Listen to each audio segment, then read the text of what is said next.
Giti, ti neverí vlastným očiam. Prídem na letisko a ty me poznáš, že ja som dobrá žena, čistá jak slovo Božie. A oni tu povyhadzovali všetky veci. Všetky zaváraniny mi vyhodili. Chápeš, z bandožiny. Aj gitáru. Rozumieš? Čo si oni myslia, že ja som terorista? Že mi budú horky kvašaky vybuchovať v lietadle?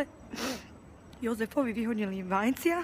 Ja neznám, co Jozef bude v Anglicku na brigáde jesť. Jak on bude fungovať vôbec?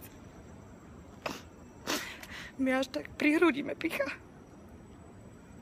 A Jozef si ma tu furt točí na telefón, rozumieš? Pre pána živého kráľa. To my na tom, to ty mi chceme letieť do Anglicka. No, trím sebe, hej. Ja ešte tiež budem trímať. Zavolám ti, keď budeme v tým Anglicku, ak my vôbec dolecíme tam. Ahoj, ahoj, Vitulke, čau.